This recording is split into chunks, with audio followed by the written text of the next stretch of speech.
I'm hoping that you would have picked up on the fact that this patient requires urgent referral, and this was due to the location of the pain and the movement of the pain, suggesting that it's a cardiac pain, and also that the patient had tried Gaviscon, which hadn't worked, so there was a treatment failure.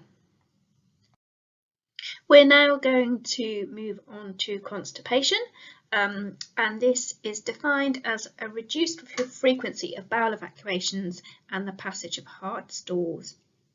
And this can be due to infrequent stools, difficulty in passing stool, and also incomplete defecation. So the stools are often dry and hard, and they can be abnormally large or small. The prevalence tends to increase with age. It tends to be more common in women than it does in men, particularly in pregnancy, and this is due to increased pressure and hormone in the abdomen, and also hormonal changes. For those greater than 70 years old, generally tend not to be as mobile, and again, in general, have a reduced appetite. They might have a poor diet, and they're 5 times more likely to be on medication than young adults, and as a result, are more prone to constipation. Adults, if with constipation, the cause tends to be a change in lifestyle or diet, such as going on a holiday. And again, children, it tends to be it can be more common in the school holidays when they might be sitting around more at home and being less active. Signs and symptoms: a reduction in frequency of passing stool, straining when trying to pass stool. The stools might be dry, hard and lumpy. This also might be we also might have stomach aches and cramps, feeling bloated, nausea as well, and loss of appetite. Signs and symptoms in children: the parent or carer might notice a reduction in the number of times the child normally passes stools, a loss of appetite, a lack of energy. They might be more irritable, angry or unhappy than normal. There might be foul-smelling wind or stools. The child might complain of tummy ache, soiling their clothes, and just generally feeling unwell. They might start getting anxious about going to the toilet, and this often presents as a problem when you start potty training children. So up until that point, they haven't really had to think about going to the toilet, and all of a sudden you're introducing this new thing. And I know with my children, when I introduced potty training, one of my children, the first thing they ever did in a potty was a poo, and it completely freaked them out, and from then on refused to use the potty. So it can be quite difficult, and you can see the triggers there that can happen. It makes them more anxious then of going to the toilet, and then they become constipated. The main causes are poor fluid intake and poor fibre intake. There might be a change in routine or lifestyle, lack of privacy in the toilet, particularly again with your young kids. As an adult, you'll be constantly interrupted. You don't get 2 minutes of peace. Ignoring the urge to go to the toilet. So sometimes people might be worried about going to the toilet if they're at work or if they're out anywhere. Lack of exercise and immobility can increase the risk and cause constipation. Medical conditions such as things that affect the functionality of the gut, so ulcerative colitis or Crohn's disease, or something like multiple sclerosis, Parkinson's, diabetes, hypothyroidism, any psychiatric issues. There might be history of abuse, violence or trauma, which can have an effect. Medications that commonly cause constipation: antacids, so any of those antacids containing aluminium. Antidepressants, more likely tricyclic antidepressants. opiates, and that they cause constipation by decreasing peristalsis. Diuretics, there is less, obviously with diuretics you're removing fluid from the body and therefore the stools can become hard. And also antimuscarinics reduce gut motility, so things like oxybutynin or procyclidine. How do we know what is normal? How many times should you be going to the toilet a day? Well, everybody is different, and it's all about checking about what is normal for that person and how have things changed. Going through our WHAM questioning, what do we need to know with regards to constipation? Who is it for? Is this an adult? Is it a child? Is it somebody who's elderly? What are the symptoms? What is their normal bowel movement patterns? Is there any discomfort when they're trying to pass stool? Is there any straining? Is there any bleeding, bloating, any distension? When did they first notice that the constipation was a problem? What is the frequency that they are passing stool? And then what is the stool like? Is it hard? Is it large? Is it small? Have they tried any medications to help? And do they normally take any medications themselves? So do they take any medication that they buy over the counter, any herbal remedies, supplements, or any prescription items? So what can happen if constipation isn't treated and it's left and then complications occur? So there might be rectal bleeding, and this could be caused by anal fissures or hemorrhoids. Anal fissures are where you get passage of hard stool and it tears the lining of the anal canal, which can cause pain and bleeding when passing stool. With hemorrhoids, there's a swelling of blood vessels that result as a result of straining, and this can cause bleeding on defecation and also itching around the anus. Blood in stools can be fresh, as in bright red specks, and it can be seen in the toilet or on toilet tissue, and this is more suggestive of an anal fissure or hemorrhoids, whereas blood mixed within the stool, whether that's fresh, bright red or old, sort of like a black colour, would suggest a gastrointestinal bleeding. There could be fecal impaction, and this is where you get dried hard stools collecting in the rectum and the anus. And once you have fecal impaction, it's very unlikely you'll be able to get rid of the stools naturally. Pressure builds up against the muscles in the rectum, causing them to weaken, which can cause swelling of the rectum and also loss of sensation in the anal canal, which causes bowel incontinence, where you uncontrollably leak soft liquid or stools. And once that sort of rectum is obstructed, it makes it a lot harder to pass stool. It can also cause a rectal prolapse, and this is where part of the intestine falls out of place and protrudes from the anus. And this can occur as a result of repeated straining caused by people with chronic constipation. Cardiovascular events as well, so people might suffer a heart attack or a myocardial infarction while sitting on the toilet, and this is due to straining, which can exacerbate angina symptoms.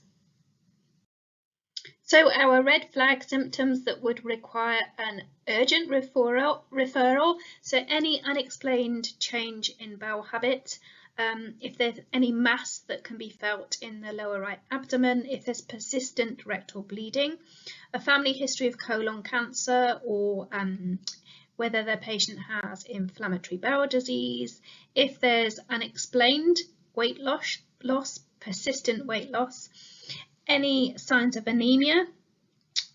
So this could be tiredness, looking more pale than normal, brittle nails, pale eyelids.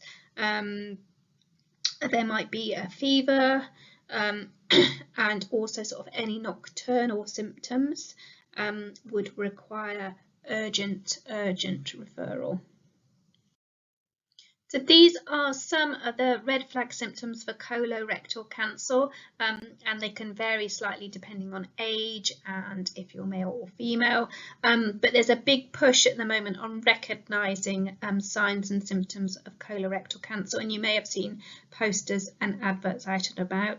So looking for those referral symptoms to refer patients as soon as possible, so they can get the treatment they required quicker, rather than waiting is best for them. So a more routine reasons for GP referral, rather than an urgent referral.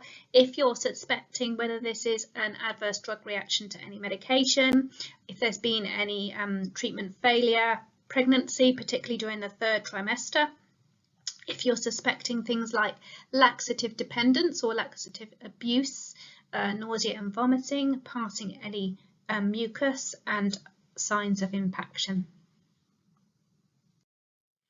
First line of treatment is lifestyle and diet modifications, so increasing fibre and fluid within the diet, things like exercise as well.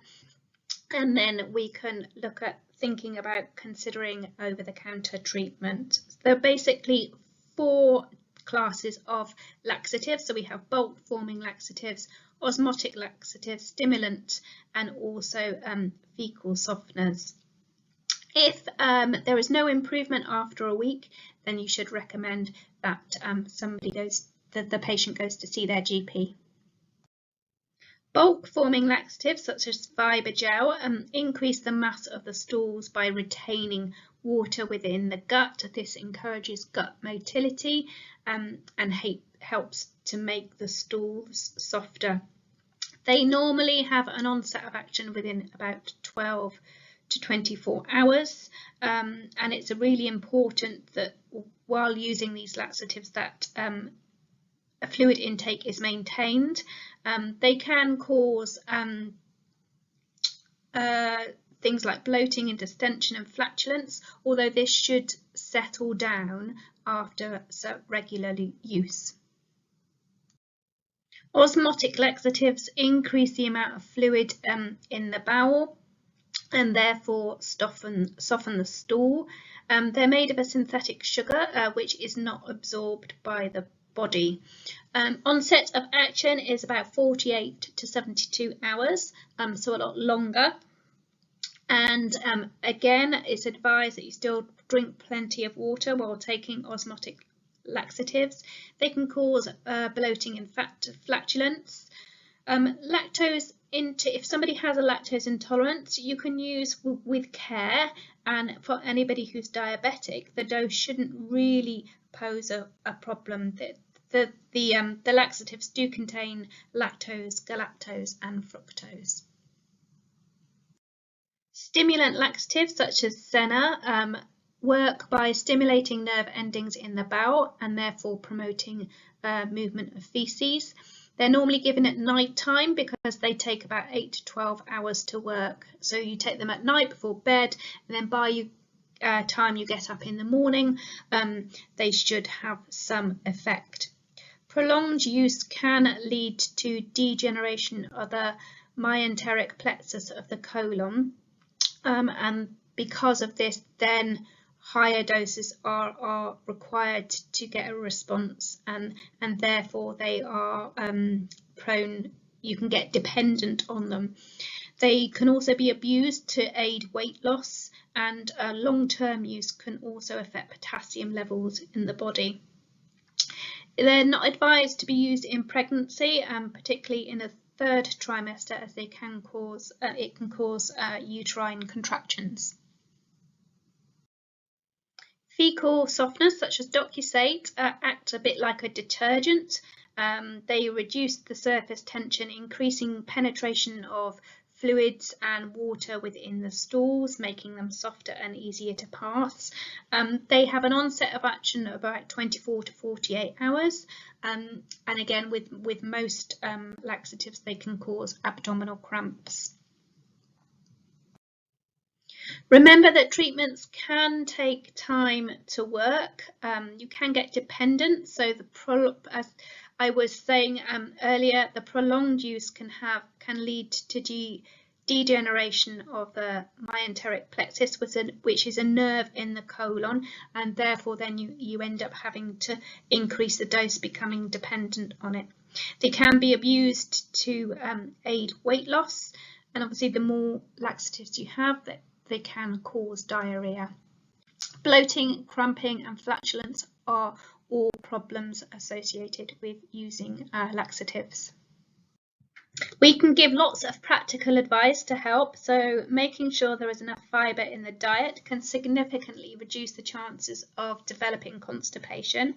Most adults don't eat enough fibre. You should aim for at least 18 grams of fibre a day, and you can increase your fibre intake by eating more fruits, vegetables, whole grain rice, whole wheat pasta, wholemeal bread, seeds, nuts, oats. Also, things like powdered bran are tasteless, so you can sprinkle them onto food. Eating more fibre will help your bowel movements, keep them regular, and because it helps to pass food through the digestive system more easily, and foods high in fibre also make you feel fuller for longer, which is good. If you are increasing, or if you're recommending somebody increases their fibre intake, it's important to do it gradually. If you have a sudden increase, it can make you feel quite bloated, and it also might produce more flatulence, so wind, and give you stomach cramps. So it's always best to do the increases gradually. Make sure that people drink plenty of fluids, so aiming for 2 litres a day to avoid dehydration, and steadily increase intake of fluids when doing exercising, or if it's very hot weather. Try to cut back on the amount of caffeine and alcohol and fizzy drinks. Thinking about patients or people's toilet habits, so do they have time to go to the toilet? There's where they're not hurried up, they're undisturbed on the toilet, as I said earlier, with young kids being constantly interrupted, or do they withhold or ignore the urge to go to the toilet? So some people don't like going to the toilet in public toilets or when they're out at school or work. So is there access to a toilet at home or work? Is there difficult access to a toilet? Is there lack of privacy? And encourage people not to ignore the urge to go to the toilet. If they need to go, then go. Simple things like resting your feet on a low stool when you are going to the toilet, and bringing your knees up above your hips just makes it generally easier to pass stools. And if the patient is on any medication at all that could be causing constipation, looking at advising to see their GP to see if an alternative could be prescribed. So we're back in your busy community pharmacy, and you have a lady who is 28 years old asking for something for constipation. So on Wemming, you find that she's had symptoms for a couple of weeks. She normally passes stool every day, but now it's every 4 days. She is straining when passing stool, but there is no bleeding and there's no fever. She lost her jobs a few months ago and she's struggling to find work. She spends a lot of her days watching Netflix and she's lost interest in cooking. She has not tried anything yet. So have a little think about what you might recommend for this patient, and then we'll go through it in part 3.